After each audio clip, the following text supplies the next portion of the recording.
తల్లిదండ్రులు ఒక్కసారి ఆలోచించండి. యువకుల్లో మార్పు రావాలి. భవిష్యత్తులో యువకులు ముందుకు వెళ్ళాలి. ఈ మధ్య మేము వినే మాట బైక్ రేసింగ్. ఉదయం 7 గంటల సమయంలోని కుటాగుల్ల మదనపల్లి హైవే నందు 20 మంది పిల్లలు 10 మోటార్ సైకిల్స్ తోటి రేసింగ్ చేస్తున్నారు. సమాచారం వచ్చి మేము అక్కడికి వెళితే మమ్మల్ని చూసి వారు పొలాల్లోకి గుట్టల్లోకి పరుగున వెళ్లారు. వాళ్ళని పట్టుకునే ప్రయత్నం చేద్దామంటే ఎక్కడ స్పీడ్గా వెళ్ళి కింద పడి కాళ్ళు చేతులు విరగొట్టుకుంటారో, ఎక్కడ ప్రాణాల మీదకు తెచ్చుకుంటారో అని భయం. అసలు తల్లిదండ్రులకు తెలియకుండా అంత విలువైన బైక్లు వారికి ఎక్కడి నుండి వస్తాయి? ఆ బైక్ను రేసింగ్కు అనుగుణంగా మార్చిన తర్వాత వారి ఇంటి వద్ద వాటిని ఉంచినప్పుడు తల్లిదండ్రులు గమనించారా?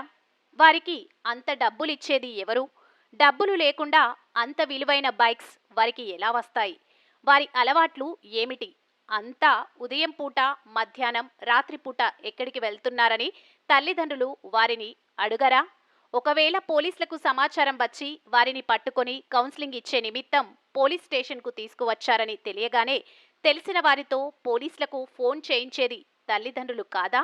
వారు మోటార్ సైకిల్ బయటకు తీసుకున్నారు అంటే పిల్లలకు కనీసం డ్రైవింగ్ లైసెన్స్ ఉందా అని తల్లిదండ్రులు చూడరా?